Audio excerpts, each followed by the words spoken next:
Welcome to Apparently with Mr. Ganda. Here's your host, Mr. Ganda. Hello, ladies and gentlemen. Welcome to episode 2 of Apparently with Mr. Ganda. Like I said in episode 1, what I ended up talking about was never the topic for that episode.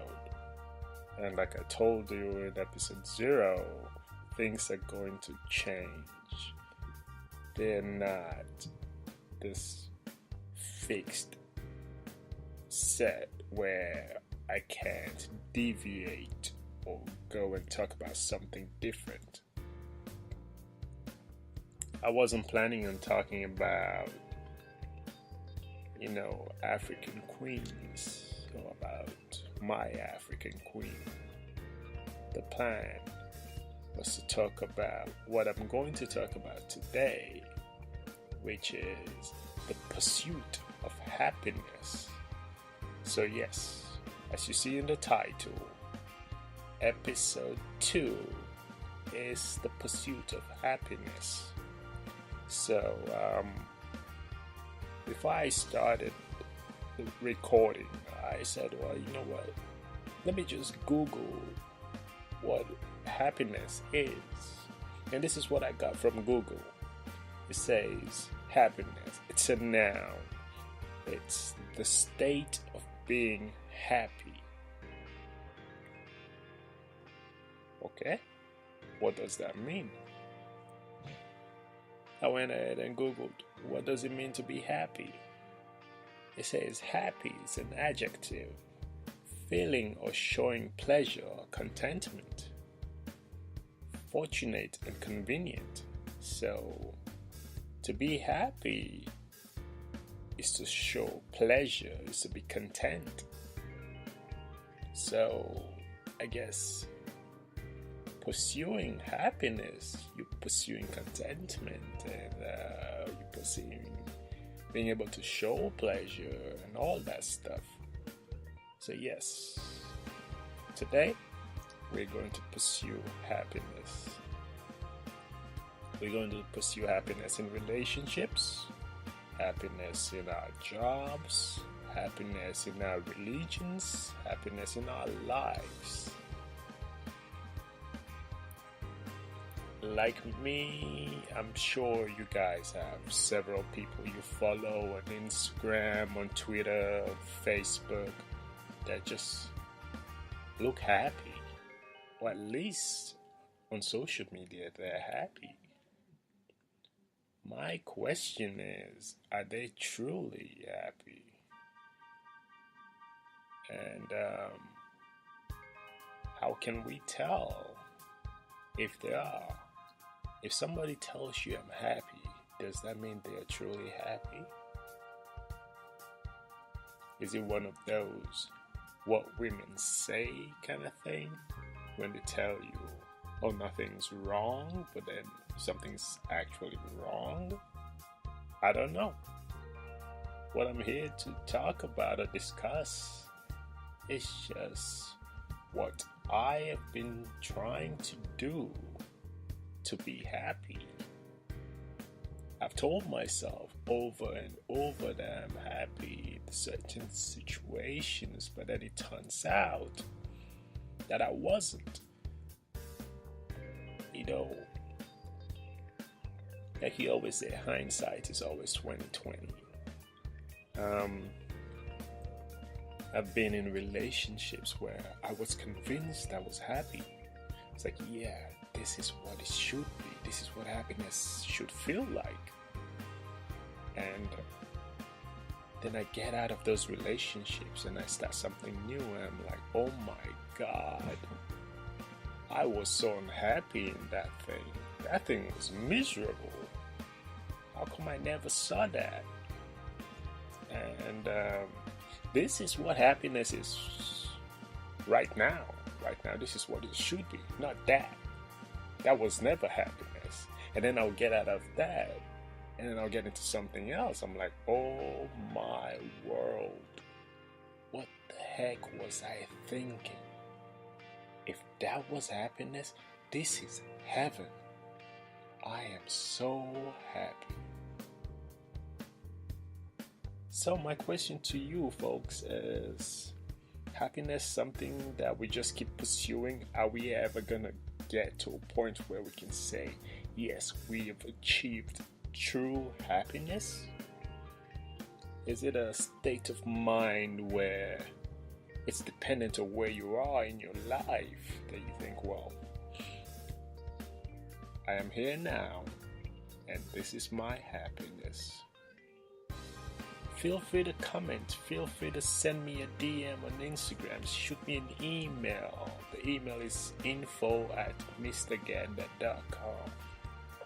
I want to discuss this with you. I want to have a conversation with you about what you think happiness is, or what you think happiness should be.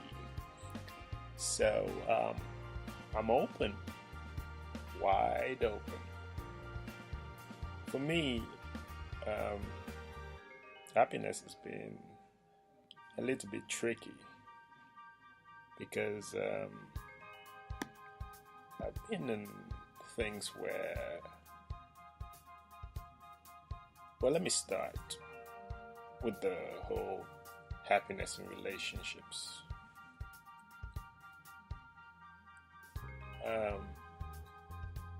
Over the years, I've been in several relationships, and some really serious and some not so serious.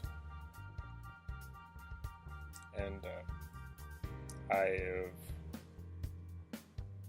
experienced different levels of what I believed happiness should be or should have been. I've been in relationships where I basically sacrificed everything. I gave everything up. I got rid of friends, got rid of family, because I thought that's what would bring me happiness. That if I just devote my all to this person, I'll be happy. And turns out I was wrong. Not only was I not happy, I was miserable, and I lost good friends, I lost jobs, I lost time with family, because I was pursuing happiness. And by doing so, I was making other people unhappy. That was crazy. And it took me getting out of that, and not even when I was out of that, it took me getting to something else to realize that whatever that was not true happiness. And hey, like I said before, I'm not perfect. And I'm sure a lot of you have gone through similar things.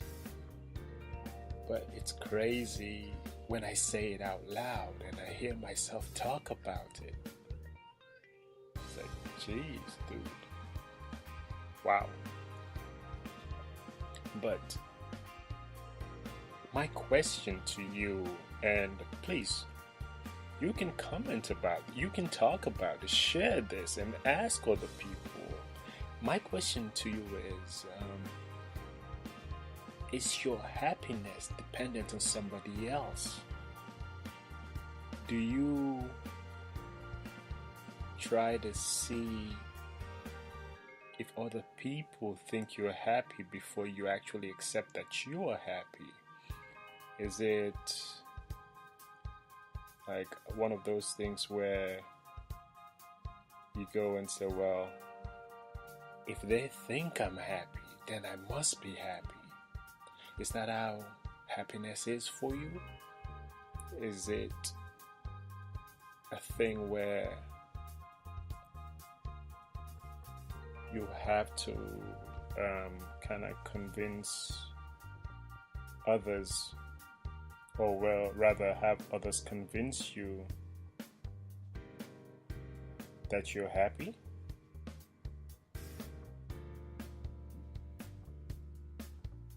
And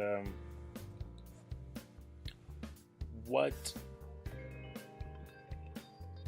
do you, or what are you willing to give up before you can say you're happy? So if your happiness is dependent on somebody else's, how much of you are you willing to sacrifice to achieve that happiness?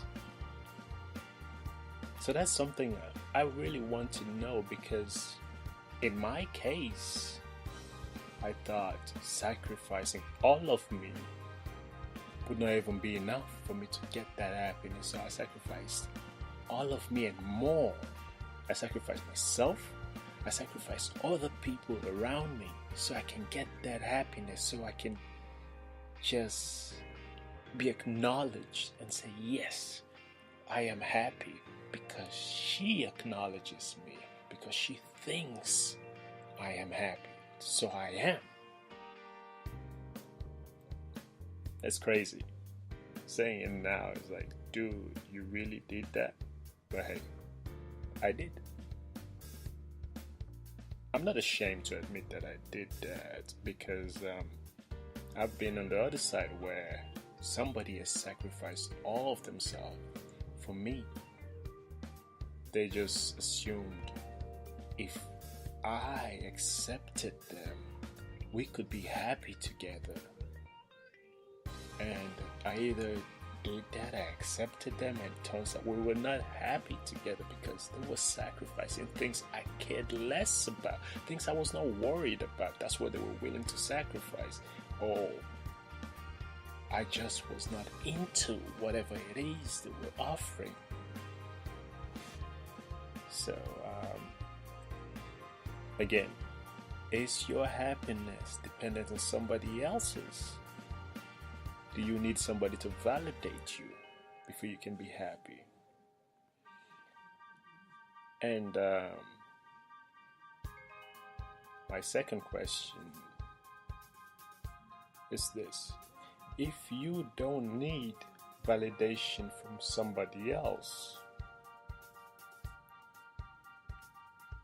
what scale are you using to determine your happiness? Do you look at it and say, well, I have these goals in life and I've reached them, or I've achieved my goals, so I am happy? Is that what you do? Do you say, well, I want to have a 6-figure salary, I want to be married at this age, I want to have these many kids, and if I can get all of these, then I'll be happy? Is that what you do? Because I know people that do things like that. I've met people that have their lives planned out down to the T. They know every single thing they want to achieve in life, and they believe that if they do achieve those things, they'll be happy. I have a friend who already has his life mapped out. He wants to have 3 kids, 2 boys and a girl. This is after he finishes medical school and buys a home, meets the woman of his dream, gets married, have these 3 kids. He wants to own a G-Wagon. That's all. So he believes that if he can get his medical degree, find the woman of his dreams, have his 2 boys and a girl, and drives a G-Wagon, he'll be happy with life. Now, that sounds so simple. It's like, work hard, go to school, get your degree, meet somebody you love, get married, have 3 kids, buy a G-Wagon. Boom. I'm happy. But what goes behind the scenes when it comes to something like that?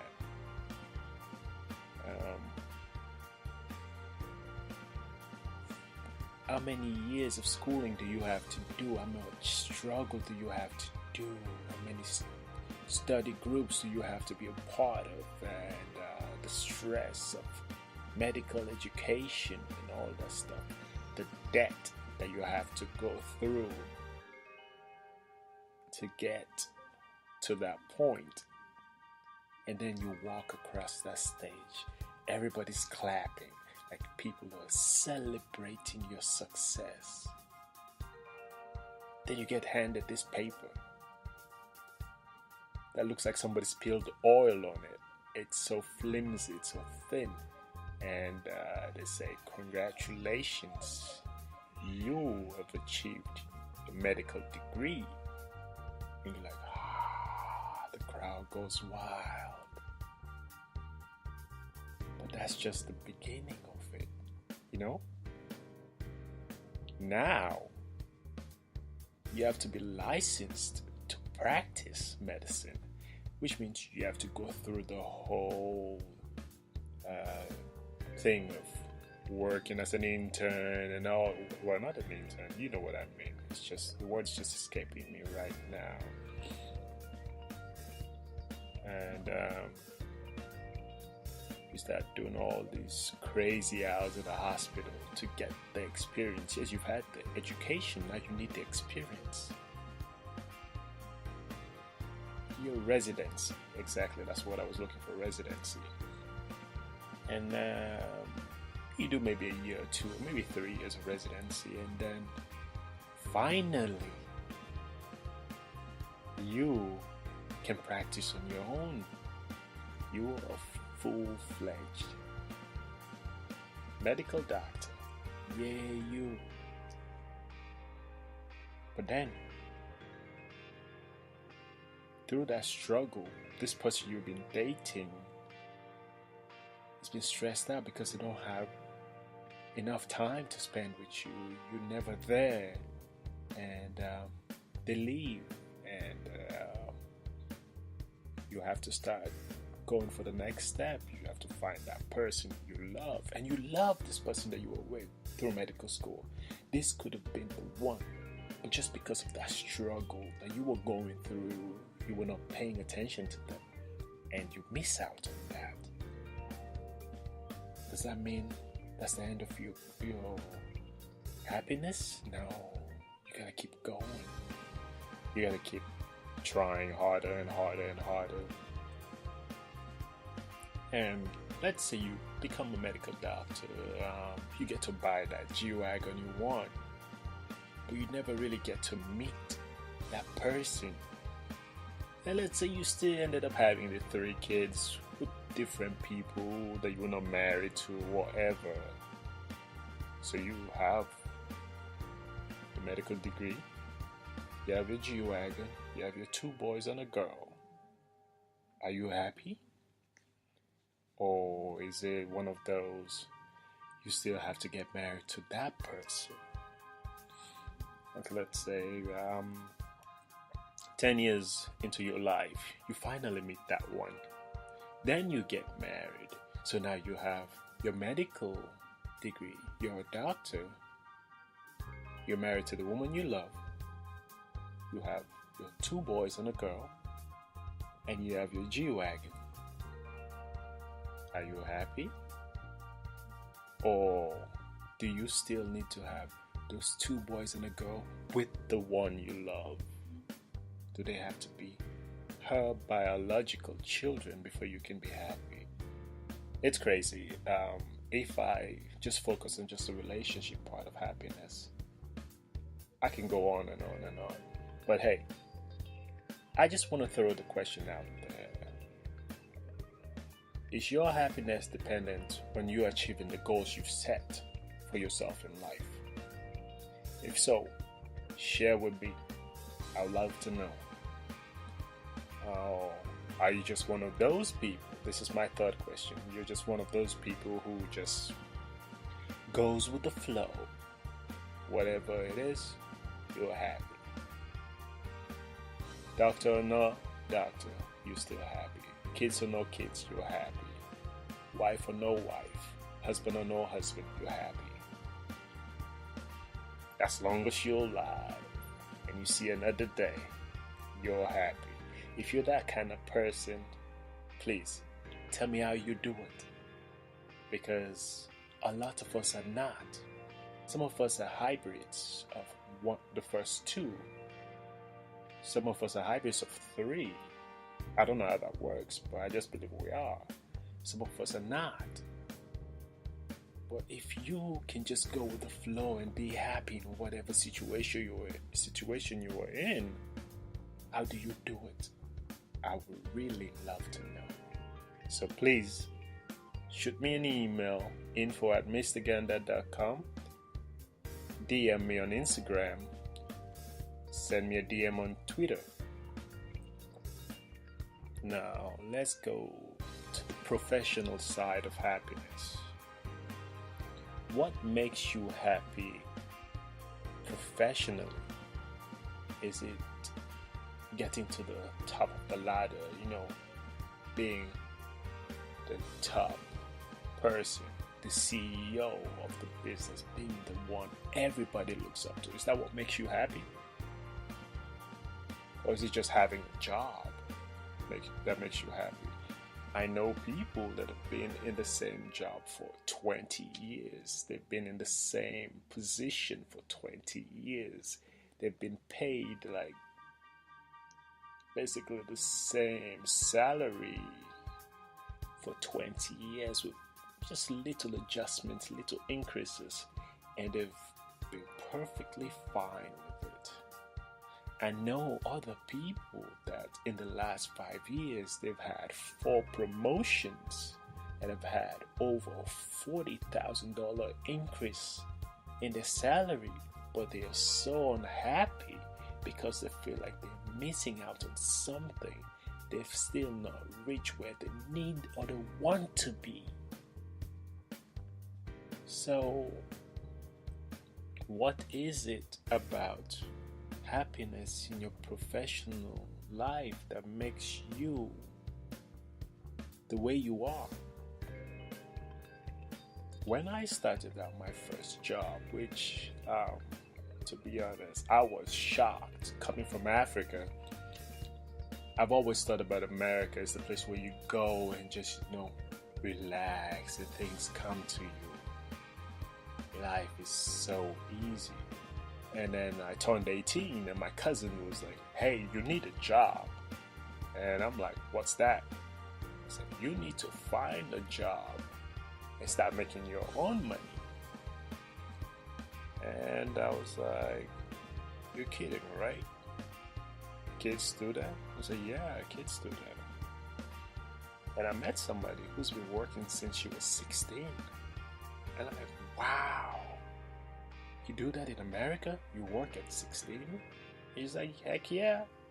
I work at 16. I have my own apartment. I've been out of my parents' house since I was 15. I'm like, oh my God.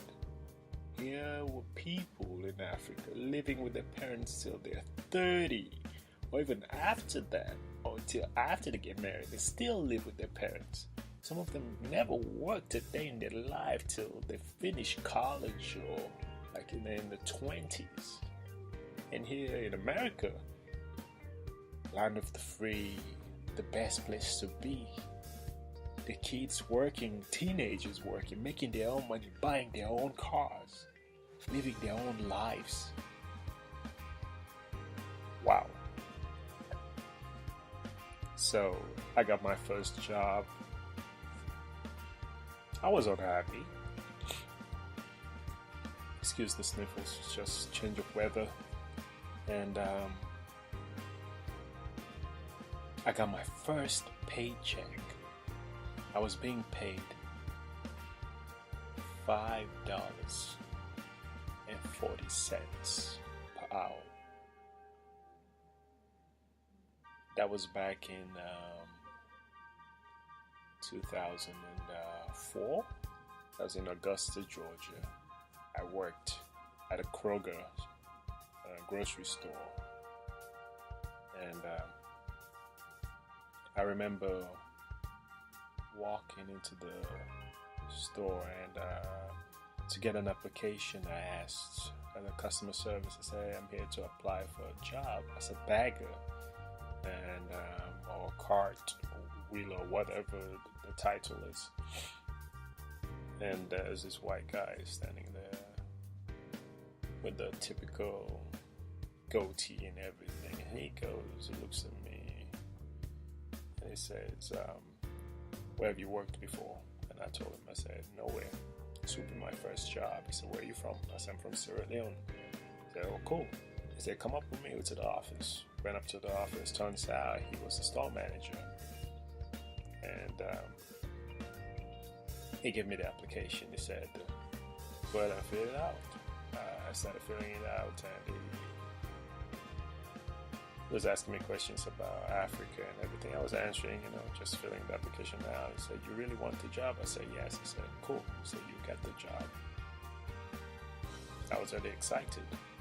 And then in walks this lady, a short, tiny lady.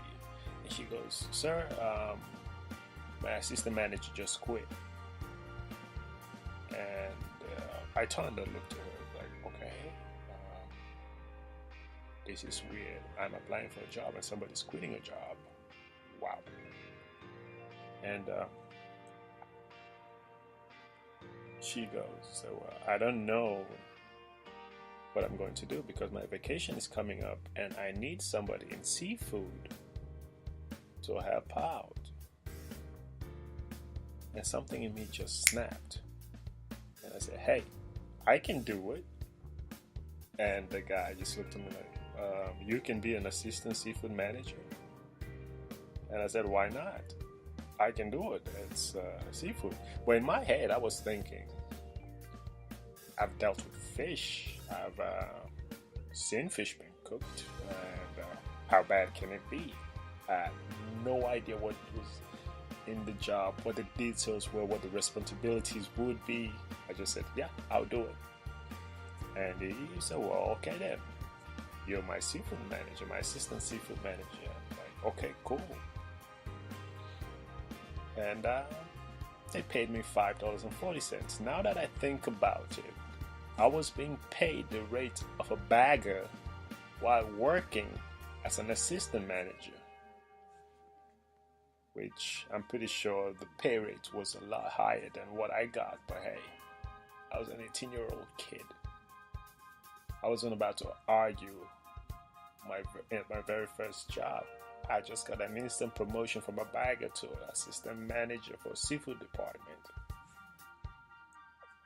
I worked with Kroger for 4 years, and I went into different things later on in life, and now I'm in the restaurant industry as a restaurant manager, and I love working with the people that I work with, and I also have my solopreneur things as one of my favorite podcasters, Art Steele, will say. And the wife and I were trying to work on a lot of different things. I'm also starting a project called Black Men Who Blog LLC.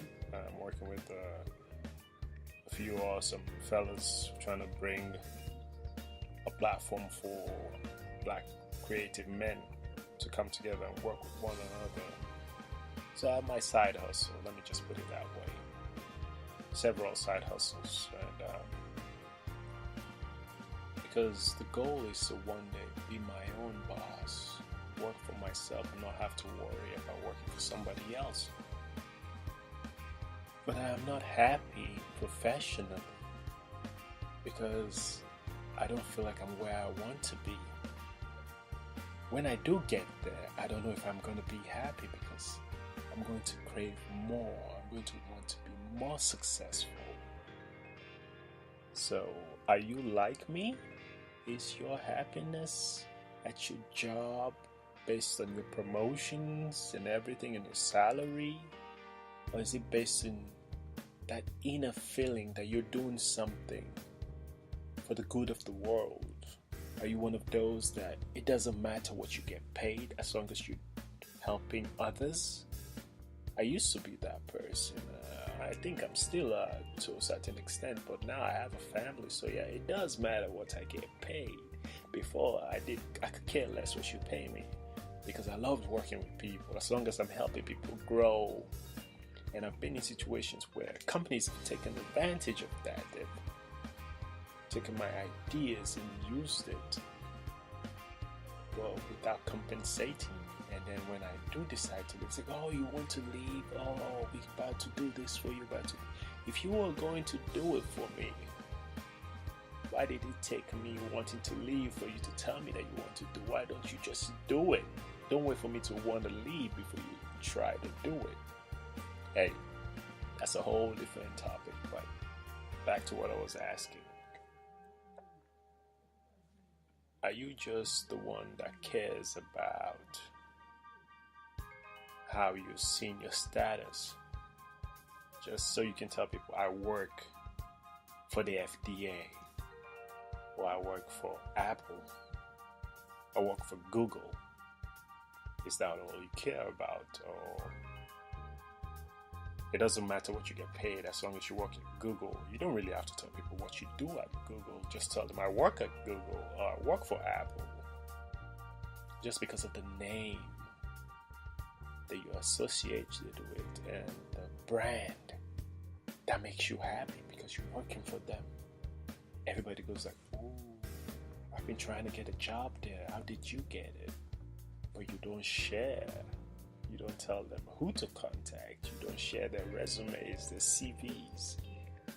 You don't help somebody get in, because when they do get in, they get to realize that you are at the bottom of the totem pole. At Google, like, the guy next to you doesn't even know you because of what you do. So are you that title kind of happiness person? Or are you that money where you go around and say, hey, don't disrespect me. I make X, Y, and Z amount. I make 6 figures. You will not talk to me like that. Are you that kind of person? Are you happy because of the money you make at your job? So you make all the sacrifice. You work the 60-hour, 80-hour weeks and get paid this money, and then you barely have time to spend it or even enjoy it because you go right back to work. Are you that person? Please share with me what makes you happy in your professional life.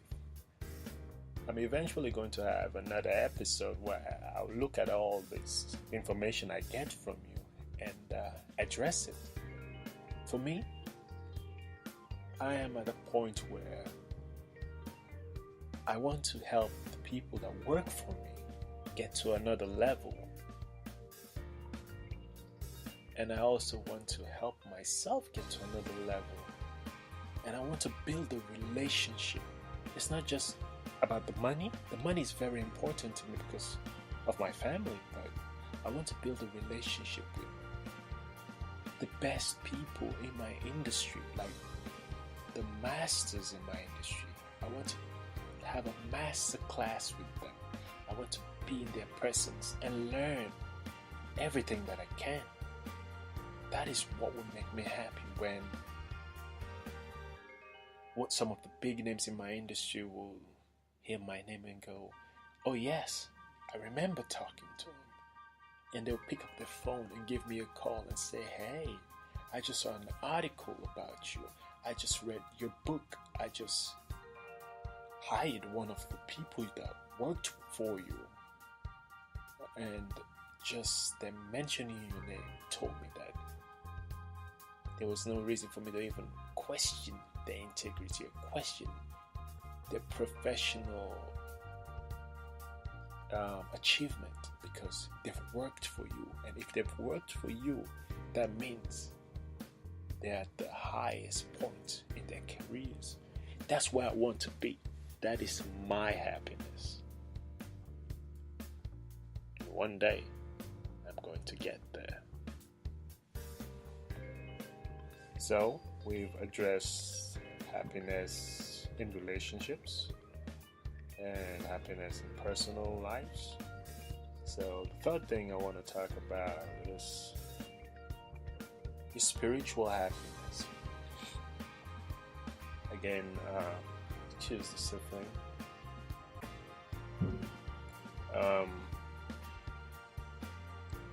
Change of weather. For spiritual happiness, I know a lot of people don't like talking about religion, so I'm going to keep this portion short. I was born a Catholic. I was raised a Muslim, and I went back and forth throughout my childhood. I lived in a home where there was a church on one side and a mosque on the other side. And on Fridays I went to mosque, and Sundays I went to Sunday school. And being born and raised in Freetown, Sierra Leone, it's a lot different from what other people went through, because my country of birth is so tolerant when it comes to religions that you never have this issue of Christians versus Muslims or whatever. We're not that kind of country. So seeing other people fight amongst themselves about religion has always been strange to me, especially within Christianity. And now I can say I'm a Christian. As an adult, I chose Christianity, and seeing people fight amongst each other, like the Protestants fighting the Catholics, and this and that and that. Why? And the kind of taboo or the kind of thing we put on those that say they don't practice any religion, that is crazy. What makes you happy spiritually? Is being a Christian your thing that makes you happy? Or is it being a Muslim? I can comfortably discuss Islam with a Muslim as I can Christianity with a Christian, because I am familiar with those two religions. And in college, in the humanities, I studied some other religions, Buddhism, Hinduism, and all these other religions. I love religion. So, over the years, I've read up on other religions, try to understand them, try to know why people practice them. And I've been able to get little bits of pieces from each religion to help me grow. It's not saying that my religion is any bit less or it's lacking. It's just there are things in these other religions that I believe can help me while I'm still practicing my religion. That is how I've attained happiness in my religion and my spiritual life. And I've been fortunate to meet some awesome people in my life that have helped me grow, that have guided me in my spiritual journey. And one of those people is my wife.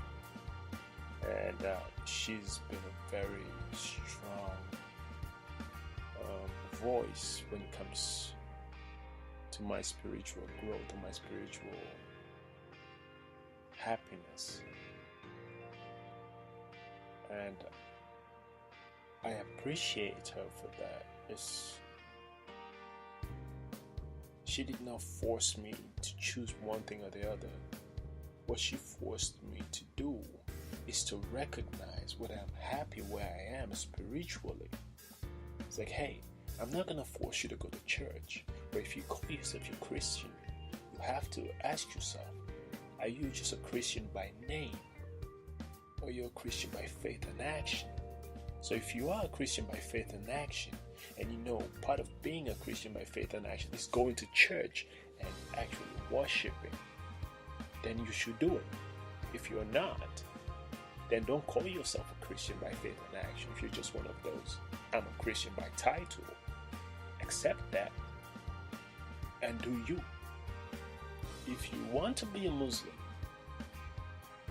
you have to go and do what's expected of a true Muslim. That's your 5 daily prayers. Follow the 5 pillars and everything of Islam. Don't just call yourself a Muslim and don't do anything about it. If you're neither, then that's fine. So I'm just gonna cut this short. I want to know what it is that makes you happy spiritually. Is it yoga? Is it Christianity? Is it Islam? Is it Buddhism? Is it Hinduism? Is it animalism? Is whatever it is. Is it voodoo or hoodoo? I don't even know all these things out there. But whatever it is, please send me an email, DM me, tweet me, comment. Just let me know. I am curious. I really am curious. I would love to know what makes you happy. What are you doing in your pursuit of happiness? It's been fun. It's been a fun 40 minutes. And I appreciate you for listening to my rambles. And some of this is going to make sense, I promise, one day. Some of this might not ever make sense to you. But again, remember what I told you. This is a relationship. I am not perfect. My blog is not perfect. My podcast is not perfect. If you accept these things, welcome. If you don't, goodbye. I love you all. And this has been fun. Episode 2, Pursuit of Happiness. I promise that by episode 5, you should be able to download my app from Spreaker, and you should be able to get me on iTunes. Subscribe. If you're listening to me, share. Let me know, please. I don't mind talking to nobody, but I would love to talk to somebody. Let me know what you want me to talk about. Let me know what you want to hear about. Let me know what you want to discuss. Let's have a conversation. This is behind the scenes. Next time you on Instagram and you see the timelines, you see people posting all these things. Hashtag happiness. Ask them, what is happiness to you? What does it mean to be happy? How many pictures did you take before you found the perfect selfie? I want to know about those pictures. I don't want to know about the selfie. The selfie is the life you show me. The behind the scenes are the pictures that you're not showing me. That's what I want to know. Why? Because that's what apparently what Mr. Ganda talks about. That's what Mr. Ganda wants to talk about. And I want a topic to share with him. I want him to address something. So please, tell me your behind the scenes. Ask me about them. Help me come up with new things. Thank you. It's been a pleasure. And I will see you in episode 3. I'm still thinking about episode 3. I don't know what I want to talk about in episode 3, but let's see how it goes. I am so excited about this. I know I sound like I'm whispering or something. I just sound funny when I talk. I don't like hearing myself talk, but it's been fun. Really, this time I'm getting off. Till then, peace.